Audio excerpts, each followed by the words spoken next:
찬송가 6장 만복의 근원 하나님을 함께 부르심으로 2025년 3월 10일 월요일 새벽 예배를 시작합니다.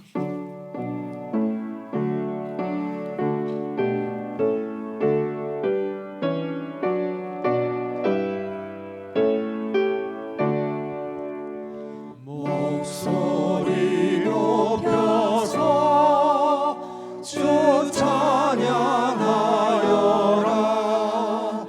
영광과 권세와 존귀와 위엄을 온누리 다스리시는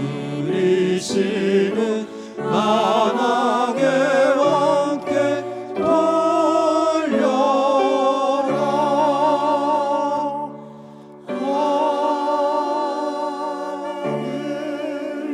계속해서 250장 구주의 십자가 보혈로 함께 부릅니다.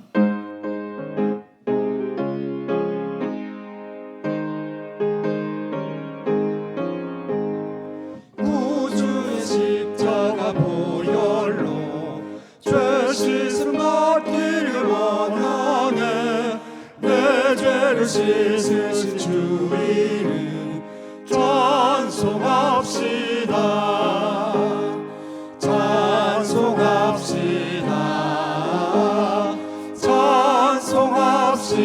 찬송합시다. 내 죄를 씻으신 주 이름 찬송합시다. 죄악에 속하여 주신 주 내 속에 들어와 계시네. 십자가 앞에서 주 이름 찬송합시다. 찬송합시다. 찬송합시다. 내 죄를 씻으신 주 이름 찬송합시다.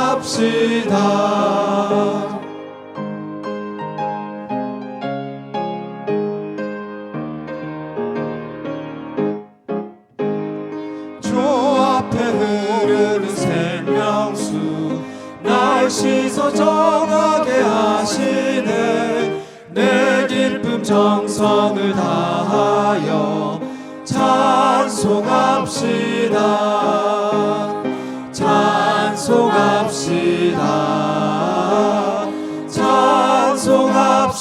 찬송합시다.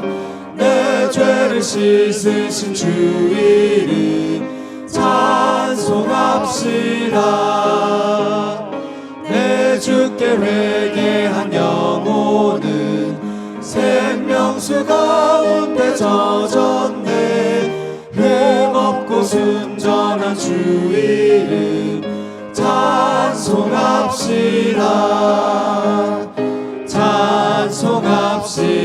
찬송합시다.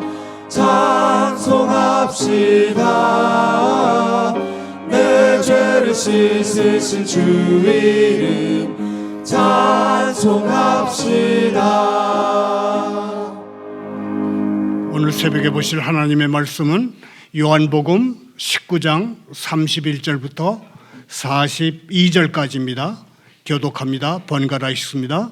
이날은 준비일이라 유대인들은 그 안식일이 큰 날이므로 그 안식일에 시체들을 십자가에 두지 아니하려요 빌라도에게 그들의 다리를 꺾어 시체를 치워달라 하니 군인들이 가서 예수와 함께 못 박힌 첫째 사람과 또 그 다른 사람의 다리를 꺾고 예수께 이르러서는 이미 죽으신 것을 보고 다리를 꺾지 아니하고 그 중 한 군인이 창으로 옆구리를 찌르니 곧 피와 불이 나오더라. 이를 본 자가 증언하였으니 그 증언이 참이라. 그가 자기의 말하는 것이 참인 줄 알고 너희로 믿게 하려 함이니라. 이 일이 일어난 것은 그 뼈가 하나도 꺾이지 아니하리라 한 성경을 응하게 하려 함이라. 또 다른 성경에 그들이 그 찌른 자를 보리라 하였느니라. 아리마대 사람 요셉은 예수의 제자이나 유대인이 두려워 그것을 숨기더니 이 일 후에 빌라도에게 예수의 시체를 가져가기를 구하매 빌라도가 허락하는지라. 이에 가서 예수의 시체를 가져가니라. 일찍이 예수께 밤에 찾아왔던 니고데모도 모략과 심양 섞은 것을 100파운드쯤 가지고 온지라. 이에 예수의 시체를 가져다가 유대인의 장례 법대로 그 향품과 함께 세마포로 쌌더라. 예수께서 십자가에 못 박히신 곳에 동산이 있고 동산 안에 아직 사람을 장사한 일이 없는 새 무덤이 있는지라. 이날은 유대인의 준비일이요 또 무덤이 가까운 고로 예수를 거기 두니라. 아멘. 기도합니다. 주 예수 그리스도시여, 저를 종 삼으시옵소서. 주님이 저를 종 삼으실 때 그때 저는 비로소 자유인이 됩니다. 저의 역사 가운데 들어오셔서 제 삶 속에 주님의 통치를 시작해 주시옵소서. 마치 참 신앙인처럼 행세하는 무지로부터 저를 자유롭게 하사 모든 굴레를 벗고 당당하게 주님의 명령을 따르게 하옵소서. 예수님의 거룩한 이름으로 기도하옵나이다. 오늘의 설교 부제목은 그리스도 부활의 정치학입니다. 이 부제는 아들이 너희를 자유롭게 하면 너희가 참으로 자유로우리라 하는 성경 말씀에 근거를 둡니다. 예수님이 약속하신 자유는 영적인 것인 동시에 정치적인 것입니다. 설교 중에는 강대국의 힘의 원리로 우방국 경제를 나락으로 몰아넣고 있는 트럼프 미국 대통령의 잘못을 적나라하게 비판하는 기사 몇 개를 소개합니다. 가장 비판적인 장면은 트럼프 대통령이 상하원 합동연설을 하는 중에 나왔습니다. 어떤 의원은 등짝에다가 트럼프 대통령과 일론 머스크 정부 효율부 장관을 겨냥한 듯 여기에 왕들은 없다, 그렇게 써서 옷을 입고 나왔습니다. 우크라이나 외무부는 우크라이나 국민에겐 우리의 정장이 있다라는 Ukrainians have their shirt라는 글자를 곁들인 사진 3장을 사회관계망에 올려서 전 세계 언론에 이목을 끌었습니다. 싱가포르 국방장관은 미넨 안보회의에서 트럼프의 미국은 도덕적 정당성을 갖춘 강대국에서 집세를 요구하는 집주인으로 바뀌었다. 미국이라는 강대국이 고작 집세를 받는 집주인처럼 돼버렸다, 그렇게 꼬집었습니다. 요한복음 19장 33절부터 37절을 다시 읽습니다. 예수께 이르러서는 이미 죽은 것을 보고 다리를 꺾지 아니하고 그중 한 군인이 창으로 옆구리를 찌르니 곧 피와 물이 나오더라. 이를 본 사람이 증언하였으니 그 증언이 참이라. 그가 자기의 말하는 것이 참인 줄 알고 너희로 믿게 하려 함이니 이 일이 일어난 것은 그 뼈가 하나도 꺾이지 아니하게 한 성경을 응하게 하려 함이라. 또 다른 성경에 그들이 그 찌른 자를 보리라 하였느니라.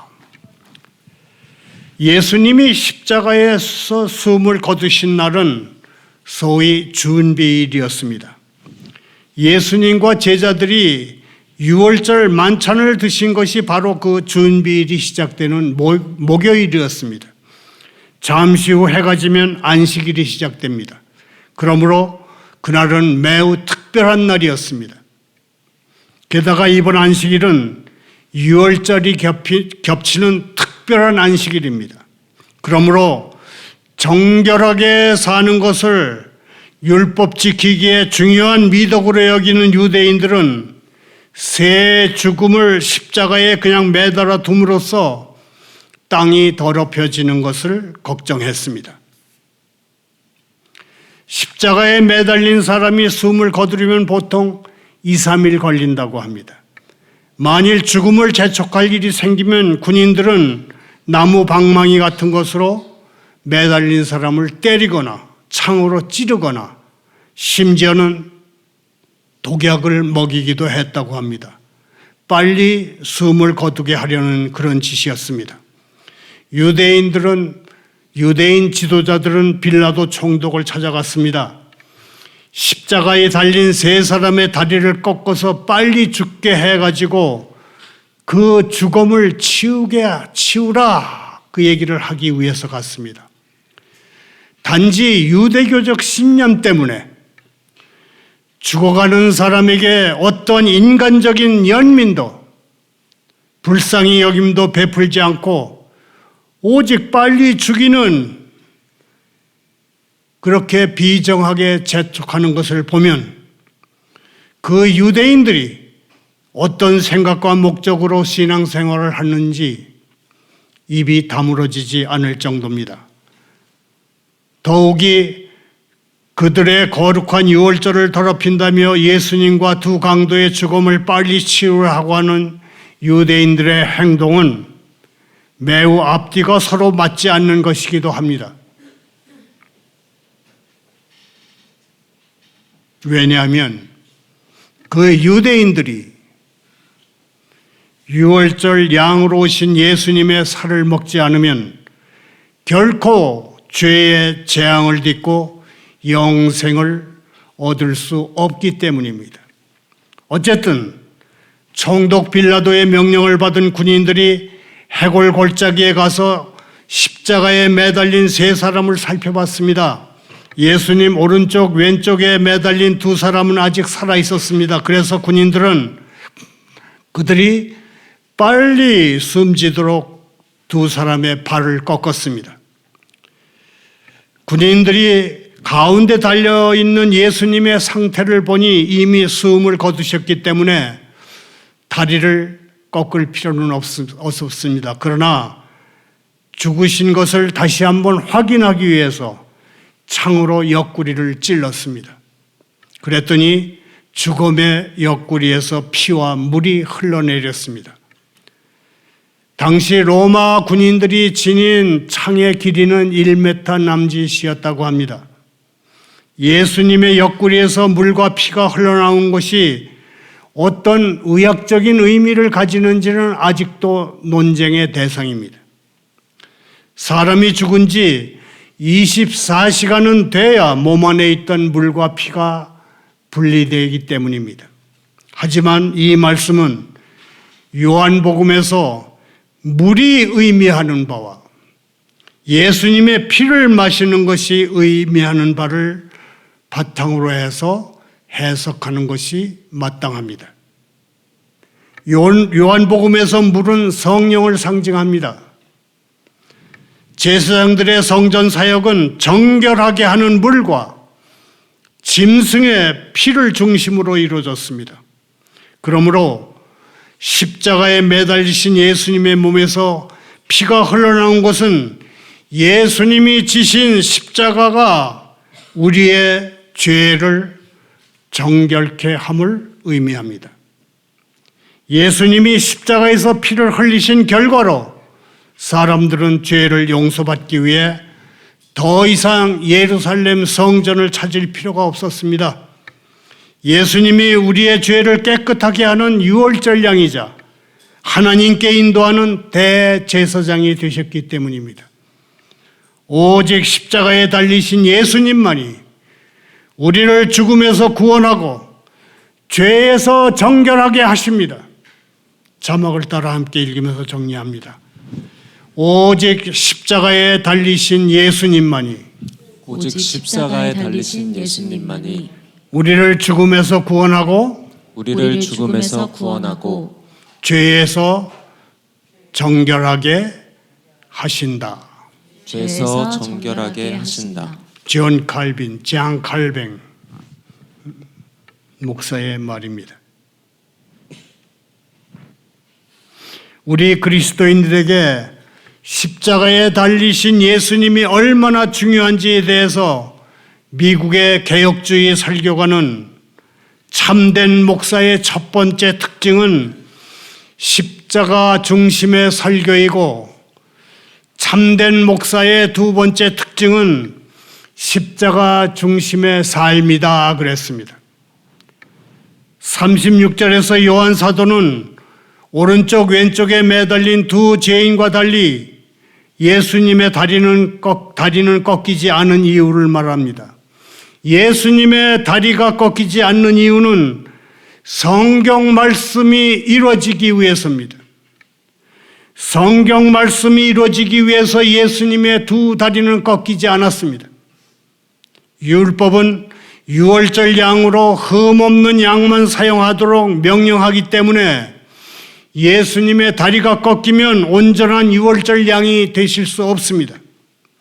또한 시편 34편 19절 20절은 의인은 고난이 많으나 여호와께서 그의 모든 고난에서 그를 건지신다. 여호와께서 그를 철저하게 보호하심으로 그의 뼈가 하나도 부러지지 않는다. 그렇게 말합니다. 하나님은 예수님이 의인으로서 죽임 당하신 것을 인정하셨습니다. 한 군인이 예수님의 죽음을 확인하기 위해 창으로 옆구리를 찌른 것도 구약 말씀을 이루기 위해서였습니다. 로마 군인이 예수님의 옆구리를 찔 때 주님의 죽으심으로 구원에 이른 모든 죄인이 함께 찔렸다 그렇게 말할 수 있습니다. 또한 예수님의 옆구리에서 흘러나온 물과 피가 우리를 씻었습니다. 그날의 다윗의 후손과 예루살렘 주민에게 죄와 더러움을 씻는 샘이 열릴 것입니다. 예수님은 완전한 유월절 제물이 되셨고 또한 세상과 인류가 안고 있는 문제 해결을 하는 완전한 해결책이 되셨습니다. 이보다 더 완벽한 세상적 문제에 대한 솔루션은 없습니다. 성경 본문이 강조하는 것은 우리 구원을 이루기 위해 예수님이 모든 것을 내주셨다는 것입니다. 예수님은 우리를 위해 목숨을 내놓으시고 심지어 그분 몸에 고인 피와 물도 나눠주셨습니다. 주님의 은혜로운 구원을 입은 우리가 할 수 있는 가장 기본적이고 당연한 일은 예수님이 하신 일을 요한 사도처럼 참되게 증언하는 것입니다. 그러므로 전도와 선교를 어렵게 생각할 필요가 없습니다. 예수님이 우리의 구원을 위해 아낌없이 주신 일을 가까이 있는 사람들에게 말하는 것이 그게 전도고 선교인 것입니다. 마침내 공동묘지에 묻힌 예수님의 시신을 거두려는 사람이 나타났습니다. 예루살렘에서 서북쪽으로 30km가량 떨어진 아리마대 지역 출신의 아주 부자 요셉이라는 인물입니다. 마가와 누가 사도는 요셉이라는 인물도 빌라도 총독에게 예수님을 넘긴 예루살렘의 재판관들의 모임인 산헤드린의 공회의원 가운데 한 사람이었다고 말합니다. 굳이 요즘 말로 하면 수도권 지역의 의회 의원쯤 되는 요셉이 빌라도 총독을 찾아간 것은 대단한 용기가 필요한 일이었습니다. 자기가 소속된 당시 유대 최고의회 기관인 산헤드린에서 왕따를 당할 수 있을 뿐만 아니라 시신을 접촉하게 되면 부정하게 돼서 유월절 만찬과 안식일 예배에 참여하지 못할 수도 있기 때문입니다. 총독 빌라도가 예수님의 시신을 순순히 내준 데에는 요셉의 사회적 지위가 크게 작용한 것으로 보입니다. 만일 예루살렘의 유명 인사인 요셉이 나타나지 않았다면 예수님의 시신은 다른 두 죄인들의 시신과 함께 공동묘지에 그냥 버려지거나 묻혀졌을 것입니다. 요셉이 예수님의 시신을 가져다가 장례를 치를 때 역시 산헤드린의 공회 의원인 니고데모라고 하는 인사가 많은 양의 모략과 치명 섞은 것을 가지고 찾아왔습니다. 두 사람 모두 산헤드린 공회 공의원이었으니까 아마도 미리 예수님의 장례 절차를 속으로 상의했을 가능성이 있습니다. 왜 비밀리에 상의를 했는가 하면 유대교 지도자들은 오래전부터 예수님을 죽이고자 했기 때문입니다. 니고데모가 가져온 모략과 치명 섞은 것의 양을 합치면 3.3kg 정도 된다고 합니다. 왕이 죽었을 때 열리는 국장 같은 데나 사용할 만한 그렇게 많은 양입니다. 장례식에서 향료를 사용한 것은 유대인들은 죽음에 천을 입히지 않았기 때문이라고 합니다. 죽음을 세마포로 쌀 때 그때 나는 악취를 제거하기 위해서 향료를 사용했다, 그런 얘기입니다. 니고데모는 예수님이 하나님의 아들이자 이스라엘의 왕으로 오셨다는 사실을 고백하는 의미에서 왕의 죽음에나 쓸 만큼 많은 양의 향료를 가져왔다, 그렇게 보면 되겠습니다. 요셉과 니고데모는 채찍에 맞고 십자가에 매달려 죽고 창에 찔린 상처투성이인 주님의 죽음을 씻겨서 세마포로 싸면서 얼마나 흐느꼈을까요? 그들은 예수님을 믿는 사람들이었기 때문에 주님이 남기신 말씀에 따라서 반드시 부활하실 거라는 소망으로 이 처참하고 어려운 시간을 보냈을 것입니다. 예수님이 죽으신 골고다 지역에는 동산이 있었고 그 동산 안에 아직 사람을 안장하지 않은 새 무덤이 있었습니다. 예수님이 그 동산에 묻히신 것은 우연이 아닙니다. 첫 아담이 죄를 지어 온 인류가 하나님에게서 멀어지게 된 곳이 동산입니다. 이제 인류의 죄를 구원해서 하나님께 가까이 다가갈 수 있게 한 두 번째 아담이 이제 동산에 안치됐습니다. 예수님은 사흘째 되는 날 부활하셔서 온 인류에게 길이요 진리요 생명이 되실 것입니다. 죽음을 상대로 승리하실 것입니다. 하나님은 우리의 장례 절차까지도 주관하십니다. 하나님은 예수님의 장례가 왕에 어울릴 만큼 엄숙하게 치러지도록 요셉과 니고데모를 준비시켰던 것처럼 우리가 죽을 때에도 모든 것을 주관하실 것입니다. 그러므로 죽음에 대해서 또는 장례에 대해서 지나치게 걱정할 필요가 없다, 그 얘기를 하고 싶은 것입니다. 하나님이 이 땅에 세우신 교회는 모든 성도가 엄숙한 장례를 치를 수 있도록 도와야 합니다, 말을 맺습니다. 요한복음 8장 31절부터 36절을 함께 읽겠습니다. 그러므로 예수께서 자기를 믿은 유대인들에게 이르시되 너희가 내 말에 거하면 참으로 내 제자가 되고 진리를 알지니 진리가 너희를 자유롭게 하리라. 그들이 대답하되 우리가 아브라함의 자손이라 남의 종이 된 적이 없거늘 어찌하여 우리가 자유롭게 되리라 하느냐? 예수께서 대답하시되 진실로 진실로 너희에게 이르노니 죄를 범하는 자마다 죄의 종이라. 종은 영원히 집에 거하지 못하되 아들은 영원히 거하나니 그러므로 아들이 너희를 자유롭게 하면 너희가 참으로 자유로우리라. 아멘. 이쯤에서 초강대국 미국이 힘의 원리로 우방국 경제를 나락으로 몰아넣고 있는 트럼프 대통령에 대한 비판적인 반응 세 가지를 살펴보겠습니다.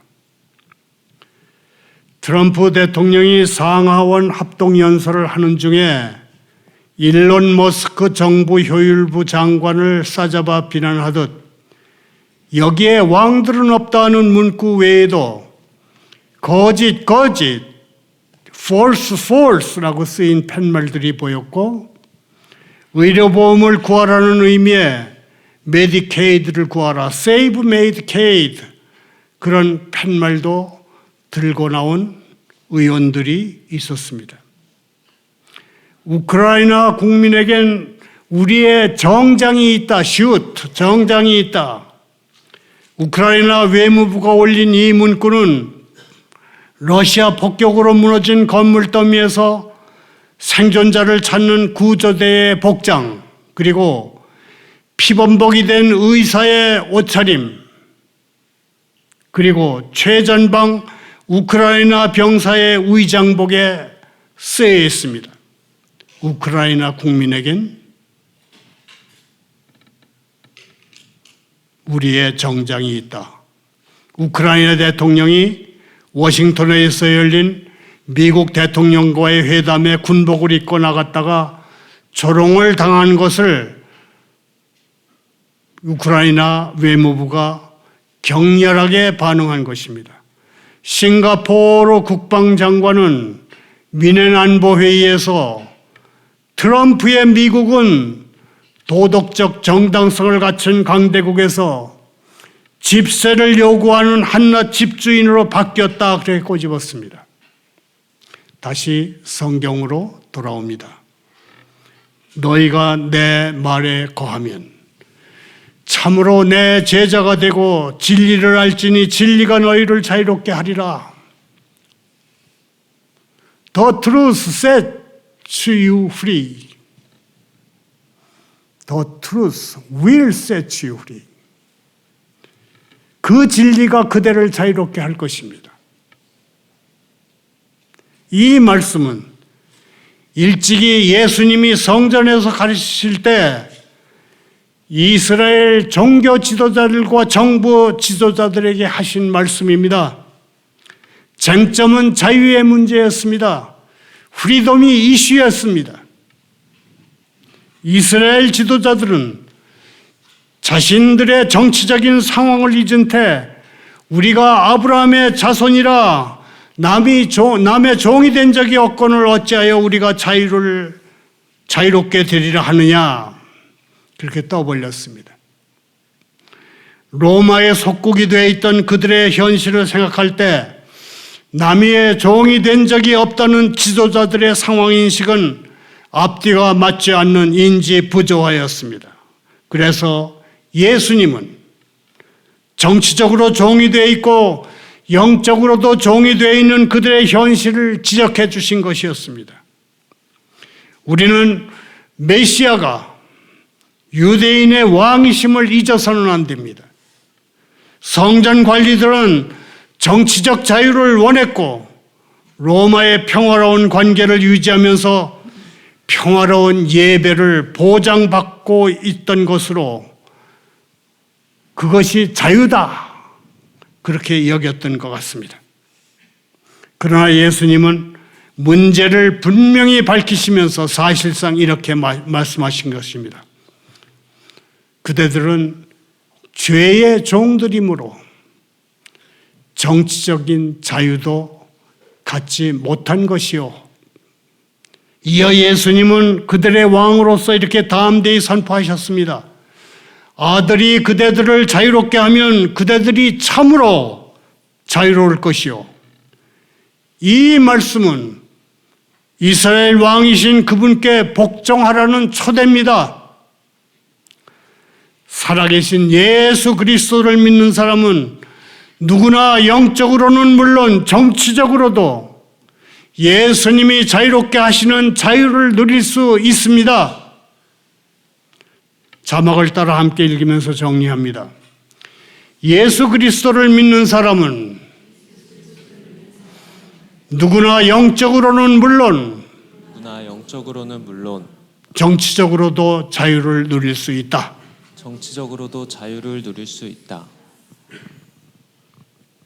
예수님이 약속하신 자유는 영적인 것인 동시에 정치적인 것이며 또한 이스라엘만 위한 것도 아닙니다. 살아계신 그리스도를 믿는 것은 중대한 문제로 그 파장이 넓고 세상에 깊은 영향을 미칩니다. 부활에 깃들여진 의미는 역사나 철학에만 한정되지 않습니다. 부활을 인정하지 않으면 성경을 인정하지 않는 것이 됩니다. 성경을 인정하지 않으면 하나님의 존재를 인정하지 않는 것이 됩니다. 하나님의 존재를 인정하지 않으면 진리나 의미의 실제 있음을 부인하는 것이 됩니다. 그리고 우리가 무의미한 우주에 잠시 머물 뿐이고 그 이상 아무것도 아니다 이렇게 생각하게 되면 인간의 가치라든지 도덕이라든지 질서라든지 사랑이라든지 목적 같은 것에 망상해 우리 에너지를 낭비하는 것이 됩니다. 한때 기독교 문화였던 문화가 살아계신 그리스도를 믿는 믿음에서 점점 멀어지면 그 사회는 들불이 번지는 것처럼 매우 빠른 속도로 도덕적 붕괴를 가져옵니다. 불신 사회에서 사랑은 사람을 업신여기는 풍조로 바뀝니다. 공공정책들은 노인이나 고칠 수 없는 병에 든 사람들이나 뱃속에서 낙태 위기에 처한 아이들처럼 스스로 보호할 수 없는 사람들을 보호해주지 못합니다. 불신사회에서는 말입니다. 그리고 범인이 스스로 목숨을 끊는 것 같은 절망적인 폭력 행위는 이제 보통 있을 수 있는 일이 생깁니다. 불신사회에서는 말입니다. 그리고 독재자의 변덕스러운 기분이 정의를 몰아냅니다. 결국 우리 문명인들이 중요하게 생각하는 것은 다 사라지게 됩니다. 무정부 상태가 됩니다. 결국은 독재 정치가 그 믿음 없는 자리를 채우게 됩니다. 미국 건국의 아버지라 불리는 벤자민 프랭클린은 이렇게 썼다고 합니다. 덕을 갖춘 민족만이 자유를 누릴 수 있다. 나라들이 부패하고 악해질수록 섬겨야 할 상전들이 더 많이 필요해진다. 그리스도의 부활은 지극히 실제적인 문제입니다. 누구든지 부활하신 그리스도께 복종하지 않는 사람은 그 자신이 상전이 되어버립니다. 자신이 곧 상전인 사람에게는 자유가 없습니다. 역사도 그것을 증명합니다. 저는 살아계신 그리스도를 믿는 믿음을 버린 모든 나라를 걱정하듯이 또한 이 나라를 걱정하고 있습니다. 어느 때보다도 지금이야말로 그리스도인들은 모든 절망을 딛고 오직 기쁜 소식을 전하며 나가야 합니다. 예수님은 살아나셨습니다. 감사합니다. 기도합니다. 하나님 아버지, 자녀들에게 영광스러운 자유를 주셨으니 주님을 찬양합니다. 찬양하며 소망하고 믿고 찬양할 자유, 그 자유 안에서 제가 오늘도 행하고 말하게 하옵소서. 이 나라 정치인들과 재판관들에게 하나님이 재판하심을 분명히 보여주옵소서. 정의롭게 판결할 수 있는 사람들을 저희의 재판관으로 정하시고 그들이 하나님이 두려워서 뇌물을 받지 않는 진실한 사람들이 되게 하옵소서. 이 사회에 공의가 물처럼 흐르고 정의가 마르지 않는 강처럼 흐르게 하옵소서. 예수님의 이름 받들어 기도하옵나이다.